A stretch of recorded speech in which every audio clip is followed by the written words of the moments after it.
I'm Chris P, and a couple years ago I decided to get together with some artist friends and record our conversations while we draw, maybe have a couple drinks or two. It's probably not funny, the audio quality's not so great, we broke the 180 rule and had to flip the master shot, but if you like listening to artists talk about drawing and shit that happened to them, then maybe this is for you. It's called The Tongue and Pencil.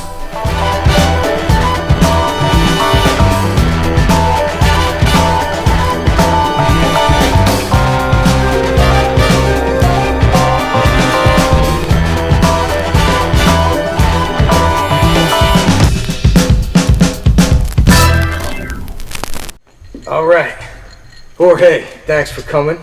Thank you for having me. Experiment. Oh, that's JJ in the background. Special guest star. Yeah. Hey, cheers, man. Salud. Yeah. May we dance in the graves of our enemies. Oh, that sounds like a good one. So yeah, this is an experiment. We got Jorge Gutierrez here. We're gonna talk about cartoons and whatever, bullshit a little bit, draw some pictures. Who knows what's gonna happen? So just jump in, So right? Just jump in. Just start drawing. We'll start drawing. Start bullshitting. What I like to kind of start with is like childhood shit. Like, you know, where'd you grow up? When did you start drawing pictures and stuff like that? So, where did you grow up? I'm originally from Mexico City, which is this beautiful, awesome city that's trying to kill you every day. And when I was, it's like 85, so I must have been 8 years old. There was a huge earthquake in Mexico City. And lots of people died. And I remember my mom was taking us to school. And we saw this policeman, like, just on a light post, just hanging on. And we thought he was like a drunk policeman, right? Yeah. Which is very common in Mexico City. Yeah. And then my mom said, everybody put your head down, do not look up for the next hour. I'm gonna give you a prize if you don't look up. And apparently the earthquake had happened and there was insanity happening. Wow. And so she turned up the radio and drove us home. And then that night, saw the news and saw all the craziness. And my dad said, we gotta get out of here. We gotta get out of Mexico City. The gods are trying to kill us. Yeah. We need to go somewhere safe. We need to go somewhere where people aren't trying to kill us, somewhere safe and secure, where a family can grow. And so he moved. Wait for that punchline. Here it comes. He moved us to Tijuana, which in mid-'80s was the most dangerous city in Mexico. And as he put it, if we're gonna die, I want it to be fast. So we moved there, and that was it. That was like, you know, Tijuana is basically the last corner of Latin America. Yeah. It ends there. The wave ends there.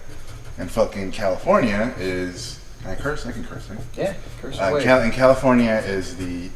Culturally, in my opinion, you know, except for New York, and where all the culture that takes over the whole world comes from. So those two waves hitting, that's the border, right? Yeah. So I grew up with one ear on one side, one ear on the other. And I got to see what happens to the American culture when it goes to Latin America, and what happens to Latin culture when it comes up. So it was a really interesting mix. And I in Mexico, Japanese animation licensing fees were so cheap that we actually had a lot of anime. Gotcha. And so when I came up here, same thing. He-Man didn't air in Mexico City, so I had a He-Man toy. I had a Skeletor toy, which was my favorite toy. Yeah. And I thought he was a Day of the Dead superhero. Oh, yeah, that's right. awesome. Totally makes sense, right? Muscle guy with a skull head. When I came to Tijuana and I finally saw the He-Man cartoon, I was devastated. I was like, he's the bad guy? What? I remember, I don't know if you remember this, there was like a point in time when I was sick of like, alright, it's like, we gotta make these cartoons somehow, and I was talking a lot with like, Ciro and other guys we know about, like, how do we streamline this process, right? Like doing sheets, sending the shows to Korea, it's bullshit.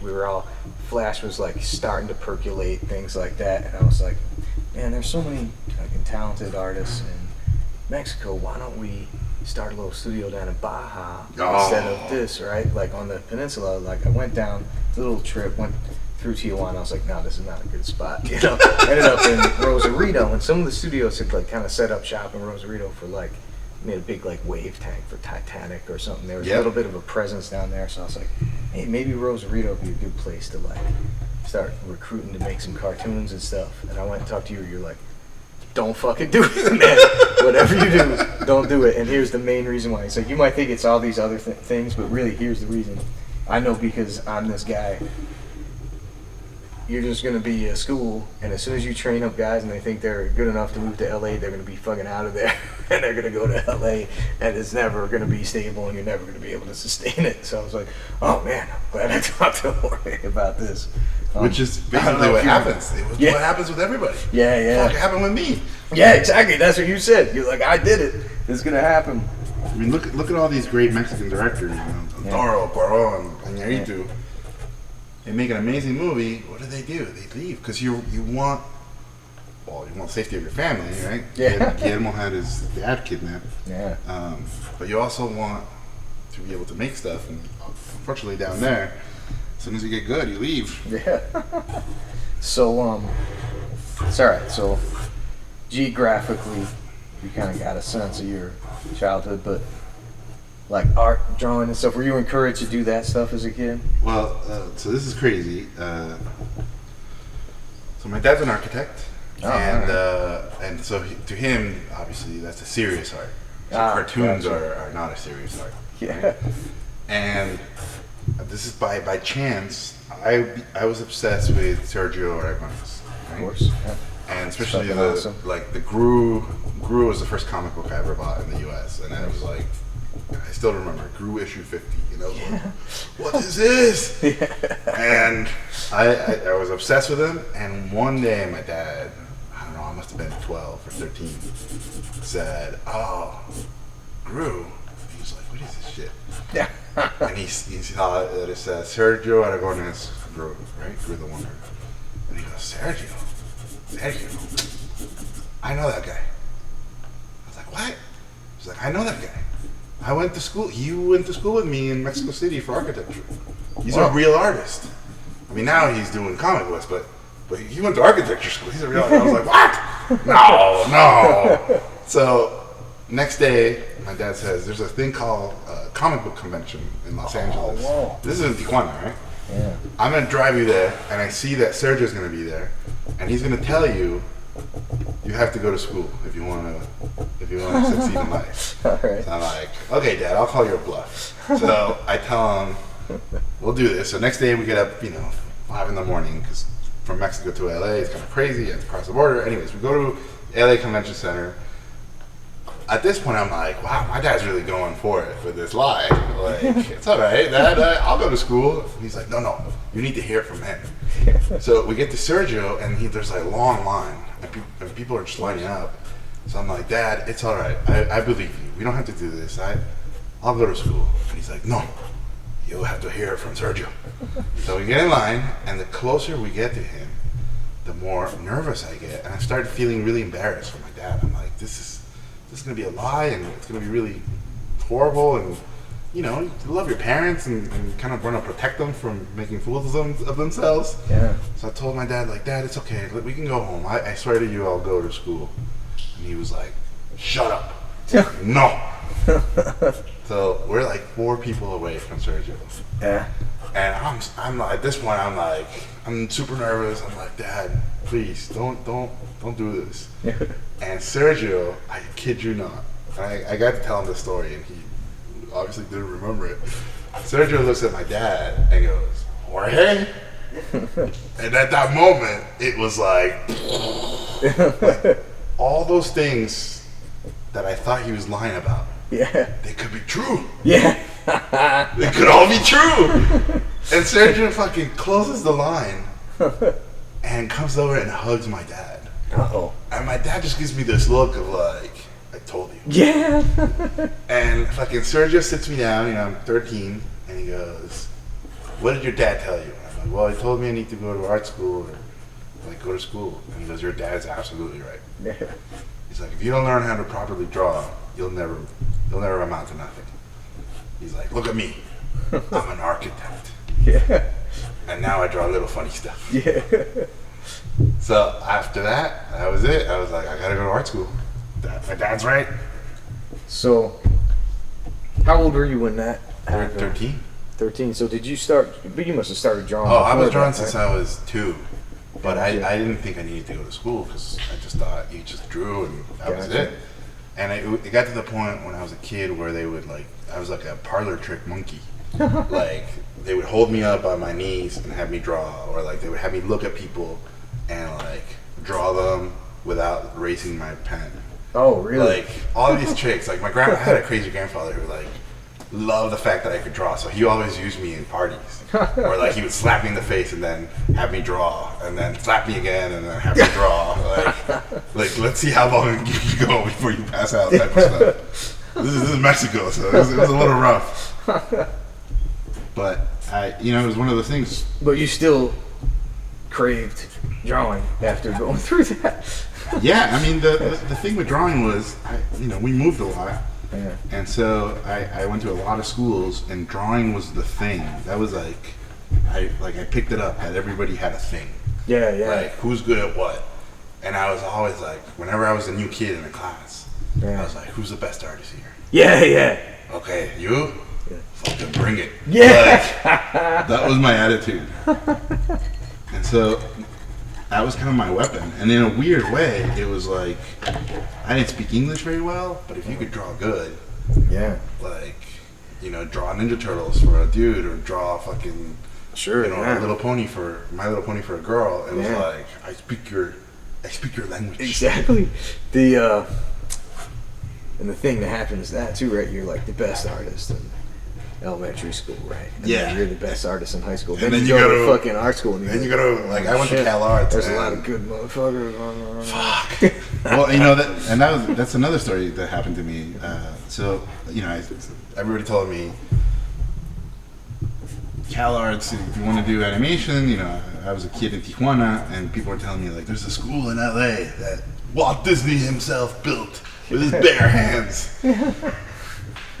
And if you want to make cartoons, that's where you gotta go. And I had a high school art teacher who hated me. Yeah. And so she said, you'll never get in. You'll never get into this skill. But looking back, I wonder, like, did she say that on purpose? Oh, to Knowing that I motivate had you? hot Mexican blood, Yeah. and telling me, you can't go over that wall. Yeah. You're only motivating the eagle inside of me to fly higher, right? So thinking back, maybe she was doing reverse psychology. But anyways, they told me you'll never get in, and so I thought, well, if I want to study animation, I gotta draw what animation people want to see, Yeah. right? So I was drawing like monsters and robots and girls in bikinis and like all the stuff I thought Americans wanted to see. Yeah. And All the meanwhile, stuff I'm drawing on this piece of paper right here. that's what I saw on movies and TV. So I was like, that's basically it, right? Yeah. So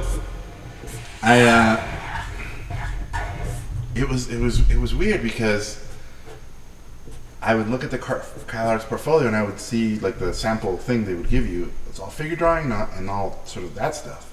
So that's basically what I did. I drew what I thought they wanted to see. Yeah. And but then I also, this is how naive I was. I brought another portfolio with paintings about Mexico because I've always liked writing and I always liked painting. And people told me, well, that's animation, right? That's basically you're telling stories with drawings. That's basically what animation is. Yeah. So I brought my painting portfolio thinking if I don't get into film school, my backup will be I'll be a painter. Oh, because that's a much easier life. And so I took my painting portfolio and I took my what I thought was animation portfolio, and it was kind of a disaster. So I saw when I went to apply, there was 2 schools. Uh-huh. There was the character animation school, which is sort of the more commercial one, Yeah. and then experimental, which is sort of supposed to be the more literally experimental one. Yeah. Jules Engel. Jules Engel and fucking, the people who graduated from there, like Peter Chung and Henry Selick, Steve Hillenberg, sort of, to some extent, when I looked at the people who graduated from each school, I was like, I want to go to that one. That's the one I want to go to. And I had no idea who Jules Engel, like, I didn't know what he looked like. saw his name. So I give him this line, and there was a dude in front of me. He was really buff, and his portfolio was made out of steel. He looked like Lord Humongous from Road Warrior. And so, you know, fucking Jules Engel, legend, right? UPA, Fantasia, very experimental, Holocaust survivor, Hungarian, like this old man who's really tough. Yeah. The dude in front of me, like, puts down his portfolio, and literally Jules goes, "What that stupid gimmick?" Opens up the portfolio. It's all these beautiful, muscly figure drawings. Yeah. And Jules just tears him a new one. Really? He's like, "You can draw, but you say nothing." He just chopped his head off immediately. And he's like, "Beautiful drawings, no substance. This is not for you." He's like, so wait, this is like a portfolio review? Yeah, this is like a portfolio review to get into the school. Gotcha. And they, you know, they tear people new ones. Sure, yeah. And he's like Antonio. You know Antonio? Yeah. He introduced me to delicious cheese, melted cheese, and Hennessy. Nice. The So I go up to him, and he just basically humiliated Lord Humongous in front of me. So I'm shaking in my boots, right? I'm a kid from Tijuana, and I'm like, "Oh my god, this is not gonna go well."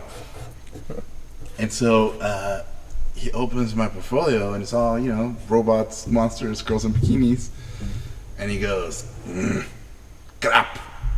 Flips it, crap, multiple craps. Yeah. I remember he had a cup of coffee, and he drank it, like, and I was like shaking, puts it down, and he goes, "Crap." And by the end of it, he just basically told me, you know, words that stayed with me forever. He said, this is how he said it: "You are not an artist. Oh, whoa. You are a copy machine." Oh, man. And he goes, "We don't need copy machines here. We already have them." Oh. It's like, this tells me nothing of who you are as an artist. You are only showing me what you see, Yeah. and showing me what you like. And that is not the voice of an artist. Huh. You know, I'm 17, so I was like, Yeah. I didn't understand what that meant, but I knew it was bad. Yeah, sounds bad. So he hands me back my portfolio, and I'm devastated. And I'm like, "Fuck you, old man. I'm gonna go be a painter." Yeah. So I take my portfolio, and I left my painting portfolio there. Oh, yeah. So the universe at that point decided to help me out. Yeah. And Jules goes, hey, sad guy, come back." Is that what he called you, sad guy? Yeah, by that point I was sad guy. And so he opens my painting portfolio, and it's all, you know, Mexican stuff. All Mexican wrestlers and Day of the Dead and Chupacabras. Basically all the stuff that honestly I just didn't think you could do in cartoons. Yeah. And he goes, "Ooh," his eyes opened up, right? Like, he took his hat off, and he was like, "This is magic." And he like starts flipping through all the paintings, and he goes, "Magic, magic." And he goes, "Son of a bitch, why did you not show me this?" I'm like, "Well, because I didn't think you could make cartoons out of this stuff." And he goes, "Exactly." He's like, "If you swear to me that you will make stuff like this, I've never seen it in a TV, I've never seen it in a movie theater. If you swear to me that you will try to make these things go up there, I will let you in." Did you swear to him?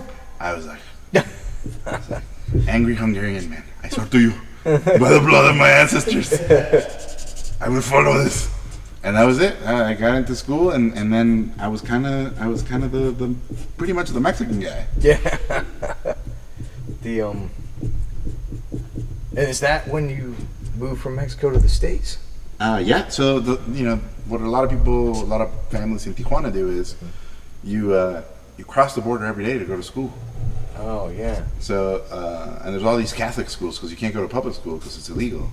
So you get a work visa, a student visa to cross the border. So every day I had to do a border line that was like 2 hours to cross.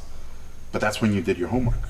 So it was gotcha. Like growing up on both sides of the border, I basically got to experience both sides. Yeah. And And so I learned English by watching TV and watching cartoons. Nice. So that was kind of my... See, cartoons are good for something. Yeah. and then you know, certain movies sort of, you know, like everybody, Akira kind of blew my mind. Yeah. I ditched school to go see, I had in big trouble to go see Nightmare Before Christmas, and I was just, I walked out of there going, I want to do that, but Mexican. I want to do the Mexican that. And then I mean, Pinocchio was another one. That's the first movie I saw as a kid with my dad in the movie theater. It was the first experience where I you know, everybody gets really affected by a movie. That one really affected me. So Book of Life is basically, you know, wooden characters because of Pinocchio. Ah. And that makes sense. And Nightmare Before Christmas, you know, obviously Book of Life is a holiday movie. Yeah. With songs. There you go. You did it. Yeah. So Cal Arts wasn't really a big transition for you culturally. You had been... Well, I mean, Cal Arts is a big transition just because... Because it's a weirdo art school. Because there's naked ladies swimming around. Yeah, well, naked teachers. Yeah. Basically, everybody you don't want to see naked is naked. Yeah. And then I remember, you know, like everybody, you're used to being the best artist in your school, and then you get there, and I remember like sitting down and looking at everybody's stuff and going, "Holy shit, I'm the worst artist here." And it was one of those moments where I went, okay, I'm going to be the worst artist, but I'm going to work harder than everybody. Yeah. And that's the one thing, that's the only thing I can control. I can't control how much talent I was born with, but I can definitely control how hard I work. When I... What was it like for you? Well, when I went to SVA, I was going to tell a story when I taught, right? So I taught there for one... I only made it one semester before I moved out to LA. Really? But I would have kept doing it. It was awesome. But I remember learning a lesson from the students, right? Because, you know, I taught intro to animation, right? And I go in there, you're looking at this kid's stuff for the first time. You're not the admissions office, right? I'm just a teacher. So I show up and I'm looking at their stuff, kind of getting a sense of like what's going on, give them some stuff to do. And the guy was flipping through their skit, asked to get me to look at their sketchbooks, going to see if they actually draw every day. You know, I'm surprised at how many didn't. But anyway, there's a kid who was like a really good draftsman, like really had like a good handle on like a cartoony style and stuff. Like he was like way out in front, right? Like I was like, all right, this kid is going to be the class superstar, whatever. And there was like one or two kids, and I'm like, man, they just fucking robbed this kid's. They just robbed him because he had no business being in this school. Like he doesn't have the draftsmanship. They should have never let this kid in. By the end of the fucking semester, the kid who was great, he had an ego. He was like, I'm the best. Didn't progress, didn't get any better. The fucking kid who was the worst draftsman got so much better. His animation kicked the fucking good draftsman guy's ass. He tried so hard, he got so much better. I was like, hey, all right, I guess you can fucking learn to do this shit, you know? It's not like, oh, like whatever, like talent, you know, out of the box. It's like he had the will and he fucking did it. Isn't that crazy? Yeah. I mean, that's kind of what happened to me. I mean, obviously I didn't become the best guy, but I definitely went, I don't know. Holy shit, like the super talented guys are so cocky. Yeah. They don't think they need any of this stuff. Yeah, exactly. And the fucking peons like me, like, we know we're shit, so we're going to get better. And then, you know, the other thing that happened to me was I got to go to Cal Arts for 6 years. Right? Whoa. It was crazy. I was there for a long time. So I got to see what happened to students. Like, what happened to the kids in the real world? Yeah. Like, who was good in school and failed in the real world? Oh, yeah. And that's always weird because you're like, this guy's going to be the shit. And then it's like, and they're like, oh, no. Not as much of the shit as I thought. Yeah. And especially, you know, I was there, 94 to 2000. Yeah. So I saw the death of 2D. Yeah. And well, you were a 3D guy, right? Well, I turned into a 3D because I saw all these amazing draftsmen not getting any jobs. Yeah, because you were there to see that weird, like, crazy 2D boom, right? That mid-90s. Dude, like, I was 94, so the Lion King had just come out. It was like, Time Magazine said animation was one of the greatest jobs out there. Yeah. Because that's when I was in SVA. 94 is when I came out, and that was like, you know, I hit the TV boom. I didn't do the feature thing right away. I mean, I guess I did. We worked on the Beavis feature, but that's pretty much TV. But yeah, it was just like, I didn't know that dry spell. All the older guys were like, you fucking really don't know what it's like to work in this industry. Like, all you kids are coming in. And then I saw it all die at the like end of the 90s, beginning of the 2000s. And then, you know, now it's back. It's like fucking back harder than ever. I can't believe how much work there is. It's nuts. And you know, a lot of the CalArt teachers are professionals. Yeah, so you yeah. see these guys walk in with their heads like done. Everybody in my department just got laid off. And you're like, holy shit, we just learned effects from you. And you're an amazing draftsman. And you can draw fire and smoke and water. Yeah. And you just got laid off. Yeah, yeah, exactly. Yeah. So literally seeing amazing people get laid off as they're teaching you, put the fear of God into I bet. And especially as a foreigner, the way it works for us is you graduate from school, and the U.S. government gives you 1 year to get a work visa. And if you don't get the work visa, you get deported. Yeah, gotcha. So all my friends are like, oh, I'm worried about if I'm going to work at DreamWorks or Pixar. Yeah. And I was like, I'm worried about getting deported. Yeah. So that's why I switched to CG. Yeah. So how was that? It was. It's weird that you ultimately, because you didn't do that for a long time in your career, and then you circled back to it again. Well, here's what happened. So, you know, I do stop motion, I do 2D, I started doing pretty much all that stuff. I just love the medium, and I was always trying to figure out like what's the easiest way to do stories, because if it takes me a year to animate it, then my story is going to be tiny. I really wanted to tell stories, and I thought, well, what's the perfect medium for that? Turns out there is no perfect medium for that. Well, Flash animation turned out to be the best medium for that. So after doing 2D and stop motion and even live action, I realized I need to learn CG or I'm going to get deported. So I finished my bachelor's, and then my master's, I said, I'm just going to do CG. And how hard could it be? I said. It was the most fucking horrible, difficult thing in the universe. Really? And I worked my ass off designing this short and doing storyboards, and it was like my dream short. And I thought I was going to do it in 2 years, but it ended up taking me 3 years. But 2 years into it, I won like a student internship for the Emmys. And the prize was you get to work on a movie. And so I got sent to Sony, of all places, to work on Stuart Little. Oh, right on. The CG Stuart Little movie. Yeah. And I was super excited, right? I was like, it's being directed by the guy who directed The Lion King. The DP is Guillermo Navarro, Mexican DP, who later go on to win an Oscar for Pan's Labyrinth. Yeah. The writer was M. Night Shyamalan, and The Sixth Sense had just come out. So I was like, oh, I'm going to get to meet all these guys. Yeah. I never met any of those guys. And in the animation department, I realized you have nothing to do with story or design. Basically, you get your shot, and that's it. Yeah. And so it broke my heart. And so after that internship, I said, I don't want to be an animator. I want to do my own stuff. And See, kids, it's smart to intern. You learn stuff. You're talking about your dad being an architect? I thought I wanted to be an architect. Really? Did you?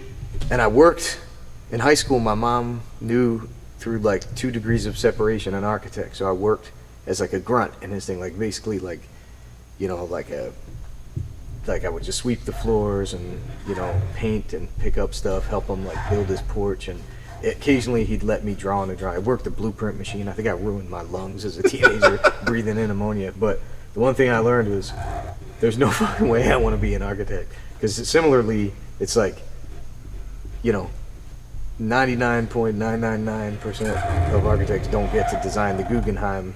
They're making shitty additions to some like horrible housewife's home under like getting just like a barrage of notes from someone who doesn't know anything about architecture. It's about math, and it's about just copying shit out of books, and it's like, well, here's a door that already exists, just put that on the plans. And I was like, this sucks. This isn't art. This isn't even drawing. It was like computers.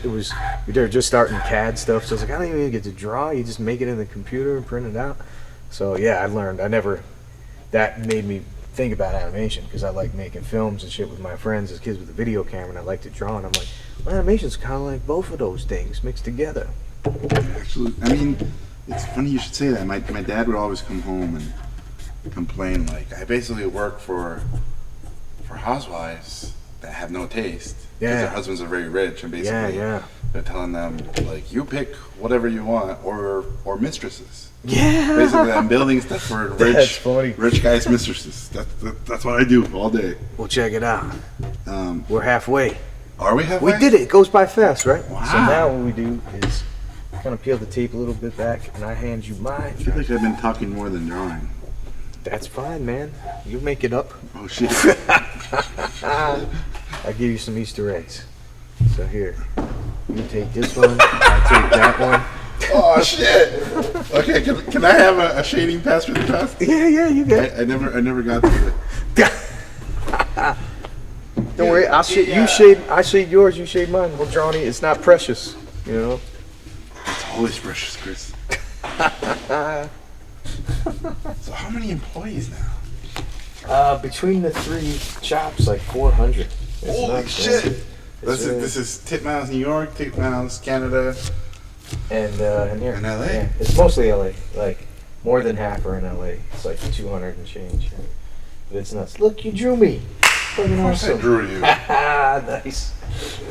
So anyway, we left off. You were like nervous about finding a job because you didn't want to get deported, right? I think Right. that's where So I go back to school after Sony, and I basically realize, oh no, I've been learning CG, Yeah. and I'm never gonna get to do my own thing Yeah. if I keep doing CG, because Gotcha. the people who do the CG never actually deal with story and design. Yeah. So that's doing internship, kids, because that's what I learned.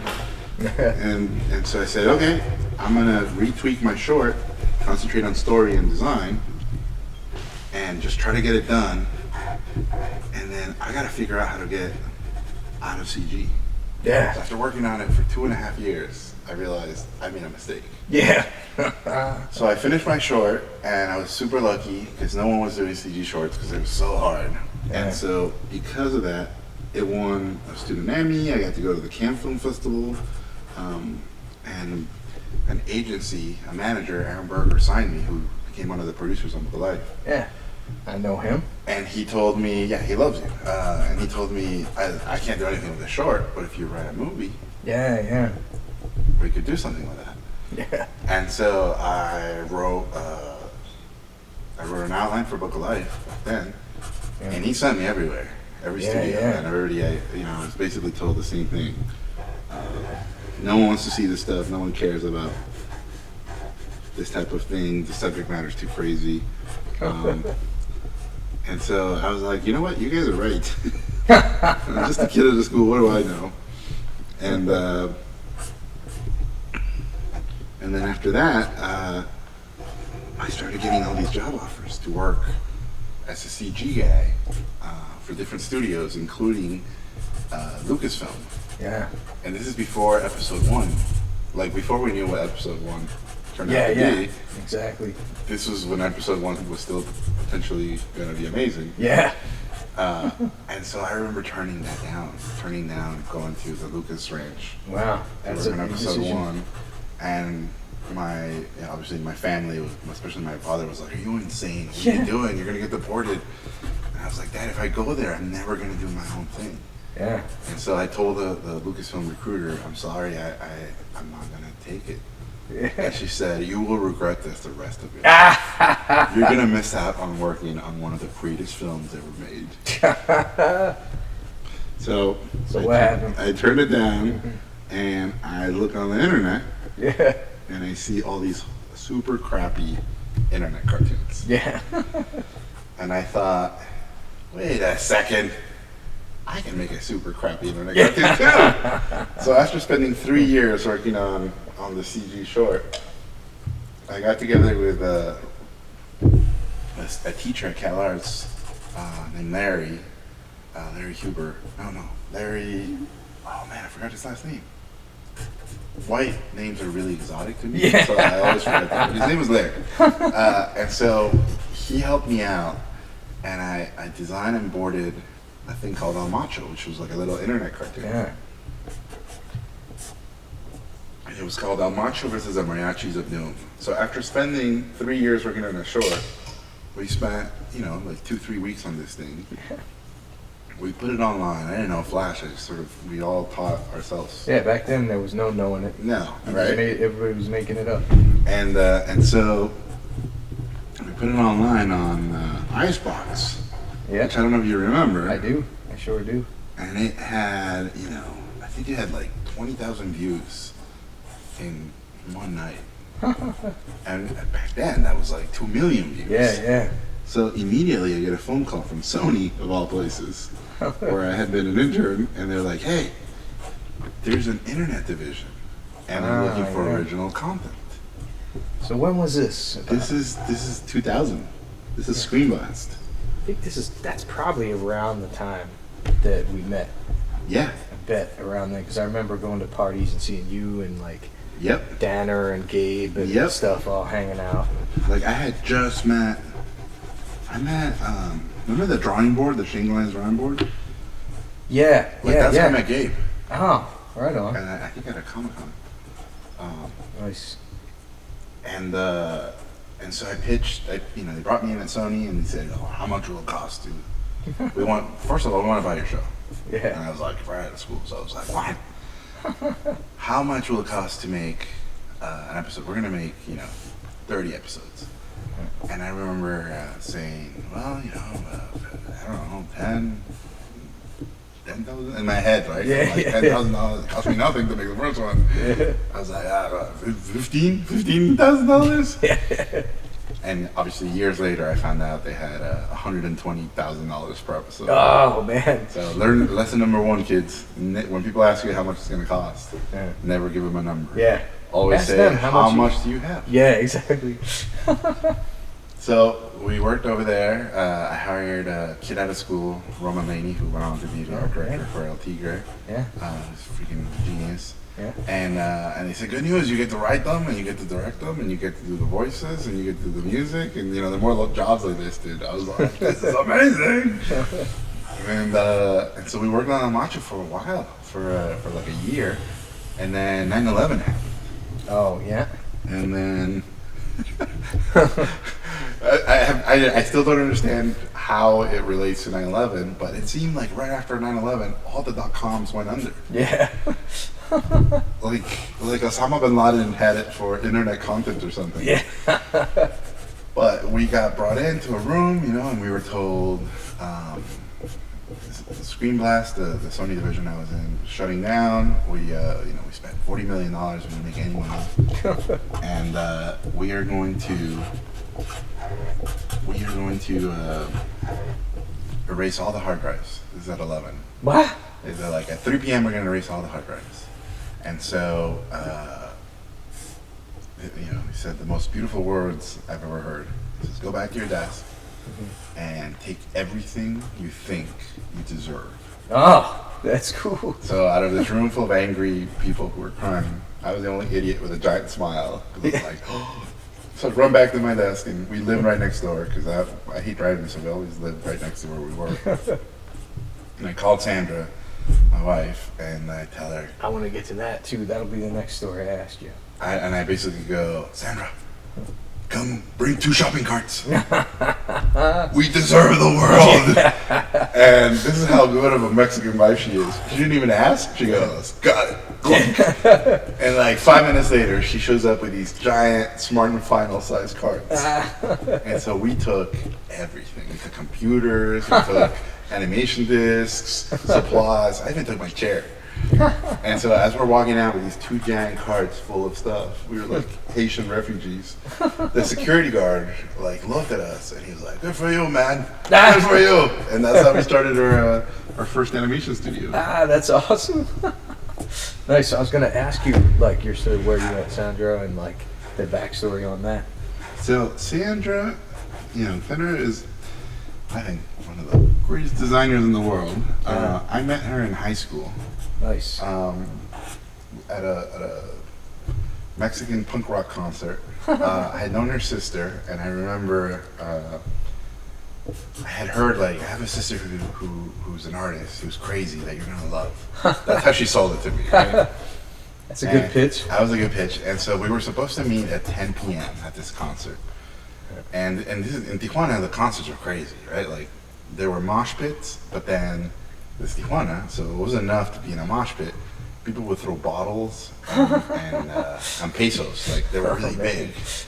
And so it was brutal. And so I'm waiting for her, and the concert's happening, and it's like, it's 10, and I wait for an hour, and she doesn't show up. So I'm like, no, they're not gonna show up. So I just go into the mosh pits and take out all my aggression. And while I'm in the middle of the mosh pits getting beat up, I hear someone yelling, they're here. And I walk out of the mosh pit full of, drenched in sweat, full of dirt, bleeding. And Sandra tells me that it was like I was like a monster walking out of, the creature from the Black Lagoon. And she saw him and she's like, that's the guy I'm meeting? And in my eyes, I was like, this is the most beautiful girl I've ever seen in my life. Like, I saw teeth flying and bottles flying in the air in slow motion, and I heard like angel music when I saw her. And that was it, man. I was in love. Nice. 2 weeks later, I proposed. Wow, that's quick. Yeah, I knew, I just knew. She obviously was way smarter than me, and she said no. But yeah, that's how I met her. And so we've always drawn together. She always draws the girls. I draw the guys. She says that if I draw women, they look like they have loose morals, and so it's better if she draws them. And what we learn is contrast. If you want something to look one way, just put something completely different next to it. Yeah. And so the way to make my dudes look more manly is to put a super girly Sandra design next to it, and vice versa. And so we've always worked off that contrast. Nice. It's been really bad because I'm not used to drawing girls anymore, and she's not used to drawing dudes. But we kind of love it. Yeah. And you've been able to work with her very consistently. Yeah, and it was one of those things where everybody warned us. Yeah. I'm sure, like you guys. Yeah. Like, don't work with your significant other. Yeah. But I kind of think, honestly, I think that's bullshit. If you can work with the one you love, then it's probably not meant to be. Yeah. And it, obviously hasn't been easy, but we can never complain that we don't see each other. Yeah. In fact, we might see each other too much because of that. But I love it. I mean, it's one of those things that whatever I work on, immediately I go, Sandra's gonna do this and this and this and this and this and this and this. Like I just get excited. Like there's even gigs I've taken just because I go, oh, Sandra's gonna have so much fun doing this. Yeah. Like, I'm not sure about it, but I know she's gonna have fun. Nice. That's cool. What about you guys? Like, how did you guys meet? It's weird. Basically through friends. You don't know Anthony Leoy, do you? He's a director. He was on all the Fox shows. He's over here now, but he was on supervising director on American Dad, and he was director on King of the Hill and all that stuff. But we went to school together. He started dating this English girl who's a bartender, and then Shannon worked with her, so we hang out all the time. And then we spent a lot of time together, and I ended up asking her out. She turned me down at first too, and she's the one who pushed me into doing the studio. She did? Yeah, because I was working full time. I was actually supervising producer on Megas at the time, George and Jody's show. Yep. And it was the second season, and Shannon was like, "Listen, man, this is what I would do at the time. Is I was working like my day job at Cartoon Network, but you're supervising director, supervising producer on a thing.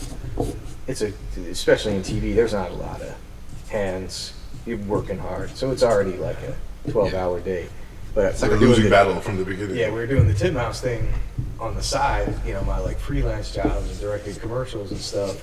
So I'd work from 5 a.m. to 9, go into Cartoon Network from 10 to 8, come back, work from 9 to 11, go to sleep for a few hours. She's like, you can't do this. This is unsustainable. She's like, and I thought she was gonna say, you gotta shut down this Titmouse thing. Because she was the one who was dealing with all the bullshit. She'd call me up and be like, how do you render this scene in After Effects? I was like, you got to figure it out. I don't know. I don't have time. Figure it out. She'd crying and stuff. And I was like, but she's tough. She can handle it. Is she from New York?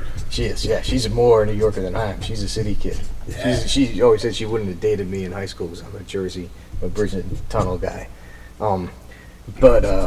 Anyway, no, she was like, you gotta quit your job.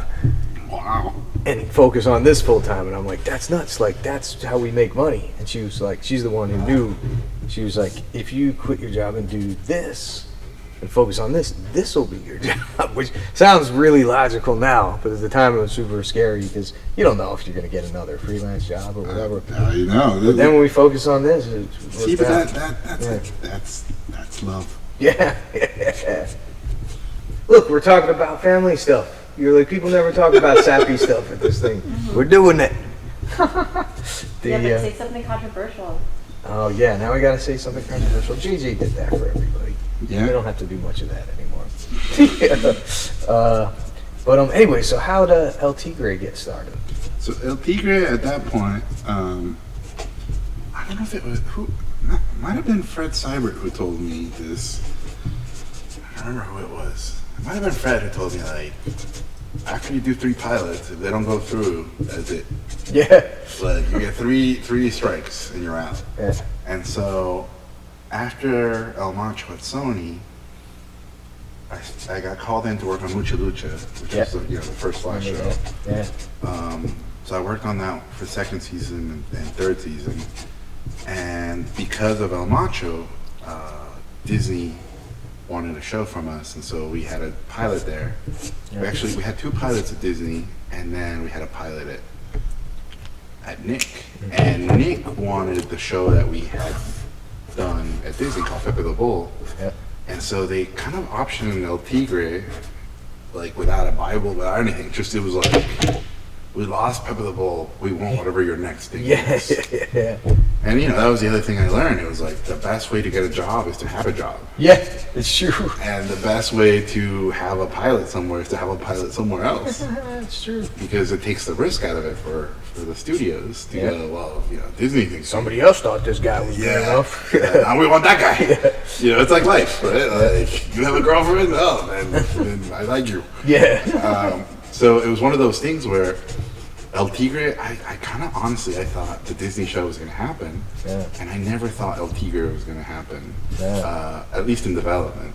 Yeah. And it was originally called Familia Atomica, which just means the atomic family, or and it was a deconstruction of the nuclear family. Sure. But Latino. Yeah. And so it started evolving and it started changing, and I remember telling Sandra, like, this is our 3rd pilot. If it doesn't go, that's it. Yeah. We're going back to Mexico. We're going to be farmers. And it went.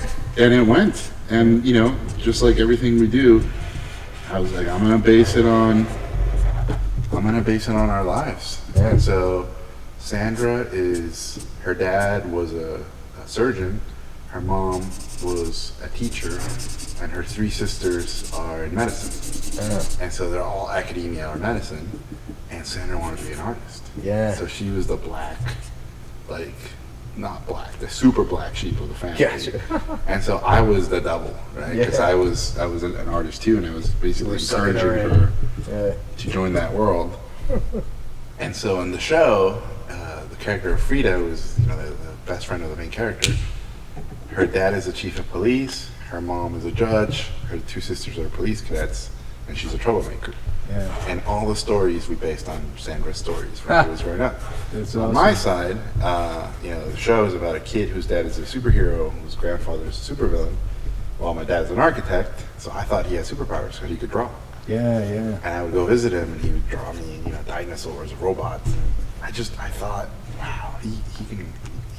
What I want to do, he can do already so easily that he has superpowers. Yeah. And then I would go visit my grandfather, and he was a general in the Mexican army. And the Mexican army is a lot more complicated than the army on this side. Yeah. And so I would go visit him, and he had like a mural of a guy getting his head chopped off, and he had like guns everywhere, and guns are illegal in Mexico.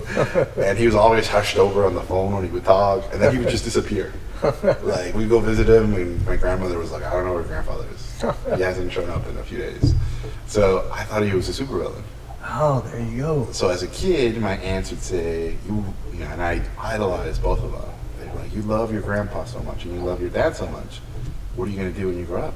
Are you going to be an artist or are you going to go into the army? Mm. And that's basically El Tigre. There you go. Yeah. So you hinted at it. You've written that way early on. Yeah. Right. And then what happened in that meantime? So after El Tigre, right, it started to pick up again. Or was it during? It was during El Tigre. Yeah. So at that point, anyway, it's been in the press. I can talk about it now. But for a while, I didn't like mentioning the previous studio where Book of Life was at. So during El Tigre, right before El Tigre came out, I got approached by DreamWorks. Yeah. They said, we want to do a Mexican Day of the Dead movie. Would you be interested in designing it? And obviously, I was working on Tigre, but I was like, if someone makes a Day of the Dead movie without me, I'm going to kill myself. Yeah. So I remember telling Sandra, like, I know Tigre is the hardest thing we've ever done, but I have to work on this thing. Yeah. And we didn't have any kids, so it was like, okay, it's your funeral. If you want to do it, Yeah. I love and support you. Go for it. And so a week later at DreamWorks, they tell me, we don't have a story. Oh, see, that's great. And so I go, and they ask me, do you know anybody who has a story? And I go, actually, I have a story. So I go to the drawer, and I take out the same exact document that, 7 years earlier, Yeah. in the year 2000, I rip off the first page, I type out a new date. Yeah. I Yeah. staple it Smart. on, Yeah. and I go over there and I pitch the same exact thing.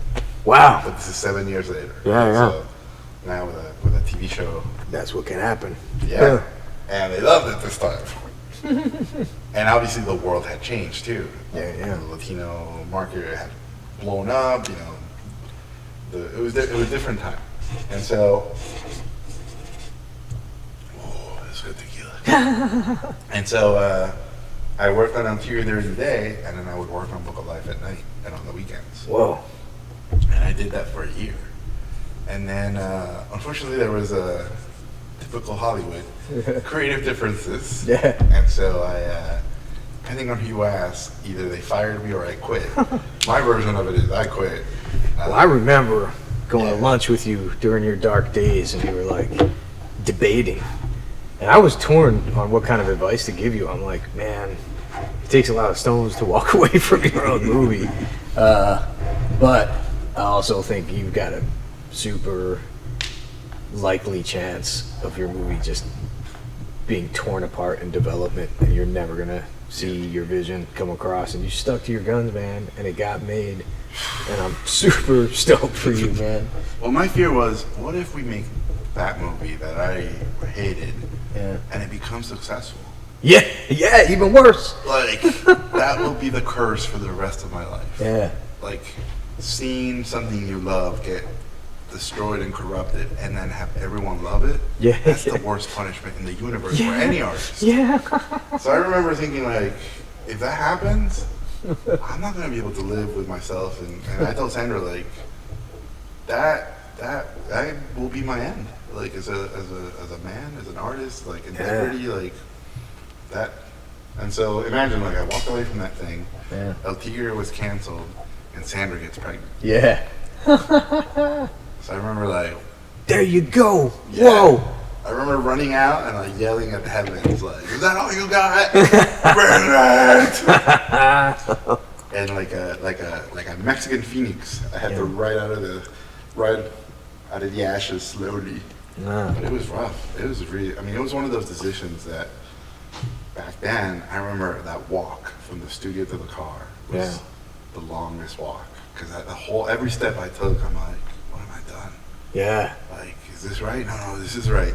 Shit, I'm walking away from Yeah. a lot of security and economic stability, and I'm about to be a dad. Like, all those things were going through my head. But I was like, but if I'm a dad, I don't want to be a coward, and I don't want my son to grow up or my daughter to grow up and have this father who like basically sold his soul. Like, it was a walk that took forever. Sure. And it would have been a different thing. Maybe it was a movie you pulled out of your ass you didn't care that much about, and they want to corrupt it, but you really wanted to make this movie. It was one of those things, like, I never wanted to be a film director, or I never wanted to be a showrunner. Yeah. I wanted to make El Tigre, and I wanted to make Book of Life. Yeah. Like, you did it. those were the things. Now what? Well, to I know me, now it what, was but- never about the job. It was about the property Yeah. getting made. Tell me, I remember you telling me a story of, I guess it was shortly after that, the pitch at the big house. I don't want to take away any of your thunder by the poolside. Do you want to tell Oh, that yeah, story? the Guillermo del Toro, Yeah. the famous Guillermo del Toro. Absolutely. Yeah. You know, he's now heard me tell the story, and he's like, I did that. I'm like, fucking yeah, you did that. So he, you know, obviously years go by. Real Effects is a studio in Texas. Brad Booker, who was on Stuart Little as an animator, we had kept in touch for years. He was now sort of helping out in development over there. He says, you know, I heard that you quit over at DreamWorks. We'd love to see your thing. So I pitch it and I go over there. And at that point, they've never made a movie, and I've never obviously made a movie. So they said, "Well, take a chance on you if you take a chance on us." Uh-huh. And you know, I had to leave Mexico to make cartoons about Mexico, and I was like, well, if I want to make a Hollywood movie, I guess I have to leave Hollywood. I'm okay with that. And so we moved to Texas, you know, we threw caution to the wind. I thought, man, and I love all these guys, so I don't mean this in any disrespectful way, but I thought, we're gonna move to Texas and all my El Tigre guys are gonna come with me. Yeah. No one came. Yeah. And it was a really tough thing to like ask people to move. Right? Sure, yeah. Everybody has roots and family and all these things. Yeah. So we went over there alone. We basically had to start again from zero. And obviously it was you know, I'm a TV guy, so going to make a movie, all the feature people are kind of giving you a hard time. Of course. Yeah. Because they're like, you know, my favorite phrase was, I don't know how you do it on television, Yeah. but in movies. And I was always like, wait a second. You know, you worked on the Tinkerbell movie number 3. Like, it's not like you worked on The Incredibles. Like, don't give me that. So we go over there and we move. You know, amazing. My art director, Paul Sullivan, started. Simon Barella, who was a production designer, was on it, and Sandra. And so the 4 of us put together this giant pitch. Yeah. And I was writing the script with my co-writer, Doug Langdale from El Tigre. Yeah. And so we were like gelling and just kicking ass. And they said, you need a big name producer attached to the movie to help us find a distributor and a co-financer. So, you know, like every Mexican kid, I was like, Guillermo del Toro, Yeah. that would be my dream. And so he was directing The Hobbit. So when I said that, I thought, well, obviously he's not going to be able to do it. But they said, no, he's coming back. And so they set up these pitches, and he would cancel, man. He would cancel. There were times where he was canceling as we were pulling up. Oh. Times where I was like on vacation and I flew back. He would cancel. Like, it was horrible. Finally, I mean, he tells me now, he was like, I just wanted to tell you no to your face. So you stop bothering me. And so he invites us to his house, and he has 2 houses, right? Well, now he has a lot more houses. But back then he had 2 houses, and one is where his family, and like his daughters, 2 daughters and his wife live. Yeah. And then the other one's where he has all his crazy movie memorabilia. Yeah. The Bleak House. If you buy the Chronos Blu-ray, he actually gives you a tour. And so we go to his house, and it's August, super hot. He opens the door and like steam comes out. And I remember like we pulled up to his house and there's no sign he lives there, except his car had this like Hellboy toy. And I was like, that's his house. That's it. And so we go there, and he's kind of a dick. Like he didn't look happy. First thing he said to me was like, what are you doing here? I was like, oh, I'm here to pitch you a movie. And he's like, come in. So he was not in a good mood. We bring in all these paintings, we bring in all these maquettes, we bring in like lots of development artwork, and we make the horrible decision, hey, wait a second, there's too much artwork here. There's like original Mary Blair and Ivan Earls and Mark Davis, like he has a lot of artwork. And so we're like, let's pitch outside. Yeah. And and he has a pool area, and he has I kid you not, he has a life-size statue of Ray Harryhausen holding like a Mighty Yo Young armature. That's awesome. And the whole time, that sculpture was looking at me, giving me a dirty look. Oh, man. Like, what are you doing here in this sacred place? And so we set up all the artwork. We set It's up my favorite Giant Ape movie. Really? Oh. Genius. So we set up all the artwork, and they had told me you have 20 minutes to pitch it. Right? You got to pitch a story in 20 minutes. Yeah. And he's a big guy, and I'm a big guy. So as soon as we walk out there, we start sweating. Yeah. Kind of like this thing. Kind of like this thing, but times 30. Yeah. And so we go out there, and I'm like, okay, ancestors, come to me. Yeah. Let's pitch. And as soon as I open my mouth, he interrupts me. And by this point, he calls me Gordo, which basically means fat guy, right? Yeah. Gordo, you have 5 minutes. Oh. So I'm like, okay, 5 minutes. All right, I can do this. 5 minutes. And the second time I opened my mouth, it was like, in the mansion next door, my people betrayed me.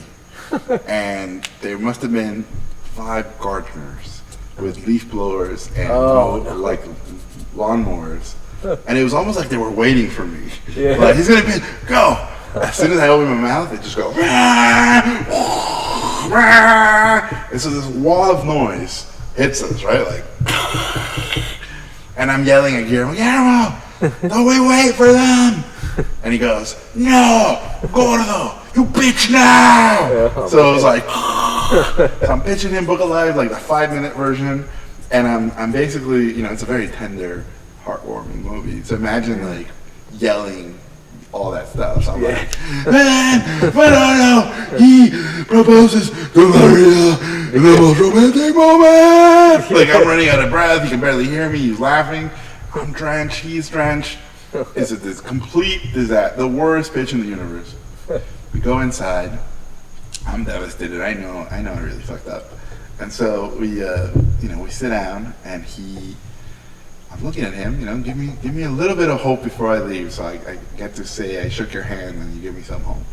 So I go, Guillermo, I'm sorry. That was a really terrible pitch. Yeah. I know. And he goes, terrible pitch? That was the shittiest pitch I've ever seen. So I stand up and I'm like, thank you. I'm sorry I wasted your time. And he goes, Gordo, sit down. So I sit down. And he's like, I know who you are. He's like, I didn't put it together. I love El Tigre. Oh. Saturday mornings, I would watch El Tigre with my 2 daughters. I know your sense of humor. I know your art style. I know how you see Mexico. Yeah. Of course I want to produce your movie. Wow. Not based on that shitty pitch. So I was like, and I was so sweaty that I peed my pants and no one could tell. Yeah. And so I'm super excited, and I hug him, right? Yeah. And he goes, hold on.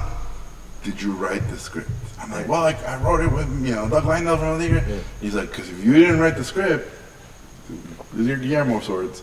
If you didn't write the script, you're not a director. So I was like, oh shit. So I'm like, I did. So I run to the car, and we had gone to a wedding, and I opened my trunk, and there's my script. And at the wedding, they gave us sample, like little gift tequila bottles. Yeah. And the tequila bottle broke. Oh. So my script was like drenched in tequila, and it had dried up, so it was all crinkly and like gross. Yeah. So I'm like, oh fuck. So I grab it and I run back, and I'm like, this is my script, and he just takes it from my hand, and he holds it up and he smells it, and he goes, this is a good script. Yeah. And that was it. That's great. Yeah. Is that the end? All right. So I didn't even get to ask you about what JJ wanted to ask about, but we'll save that for another time. Can I keep drawing for a little bit just because I didn't finish? Yeah. We'll bullshit a little bit more. Okay. Maybe I'll ask this one story and you decide if you want this cut or not. All right. So what's up with this rape belt?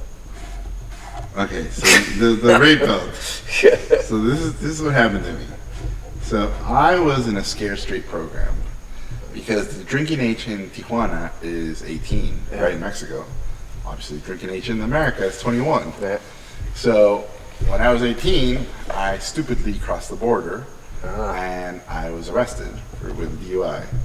I'm 40 now, so it's 22 years ago. And one of the programs they did to kids from the border was Scared Straight programs. And so you had to sleep 2 nights in a maximum security prison, obviously to get scared. Yeah. So you'd never do it again. So I'd seen, lots of movies, and I had seen lots of jokes about getting raped in prison. But I thought, surely we are children, we're 18, we're kids, like there's no way they're gonna do that stuff to us, right? So my parents go drop me off, and I'm terrified. And my mom is like, giving me the sign of the cross, like you will survive this. And my dad is like, good. Hopefully they straighten you out. Yeah. And so I go in there, and you have to take off your clothes and put on the jumpsuits. This is in San Diego, so it was like me and like 4 Marines. And so the guard takes me aside, and I'm wearing my orange jumpsuit, and he goes, you have to put on this rape belt for your own protection. So I'm like, what? He says, yes, this is a rape belt.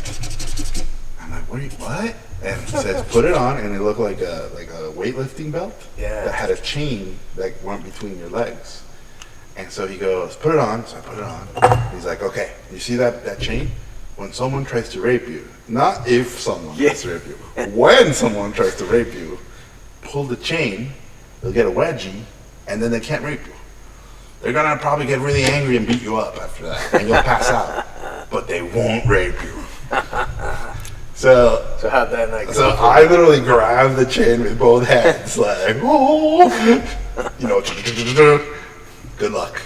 Push you in, dude. I slept with that, like I was like this the whole time. I was petrified. I didn't go to the bathroom. So nobody tried to rape you, and nobody tried to rape me. And obviously it's a Scare Straight program, so I got told a lot of crazy stuff, but it totally worked. Did you go back to prison? I never went back to prison. And any fantasy I've ever had about being a criminal, the worst thing was how boring it was. Yeah. It was so boring. Yeah. And like after a while, you're like, I'm gonna go insane. I've only been arrested twice, but both in Hoboken, New Jersey, which is like one was like public drunkenness and one was like trespassing when we crossed the train tracks we weren't supposed to. Yeah, the worst thing was they just put you in that cell and you sit there forever and there's nothing to do. And that was before. I guess I don't even know. They wouldn't even let you have a cell phone in there now, I guess, but there was nothing. You just sat there. I just remember there was one TV with no sound. And it was like Donahue or like one of those talk shows. Yeah. And that's all they would show. Yeah. That's even lucky. Yeah. Well, cool, man. Let me ask you one last thing. Yeah. This is, these things, we shoot them, we cut them together, whatever. I'm not sure when this is going to be. It'll probably be months from now. But just in case if there's anything you want to plug, anything you want to talk about, people should check out of yours. I always plug the same stuff. If anybody likes Book of Life, buy the Blu-ray. I think it looks better than the movie theater. Yeah. Because I knew that that's where movies will live forever. And on video. So I put all my effort into that. And then if they like Book of Life, then buy El Tigre because it takes place in the same universe. So it's all a continuation. All right. Should we look forward to anything else coming? They announced it. I'm doing a new movie that has no title called Kung Fu Space Western. Nice. And then there's a bunch of other little things that they haven't announced. We'll talk about those some other time. But the Kung Fu Space Western, 2018. Nice. There you go. In 2018. Hopefully this thing will be up there by then. And Chris, thank you so much. Hey, thank you, man. Thanks for coming doing this.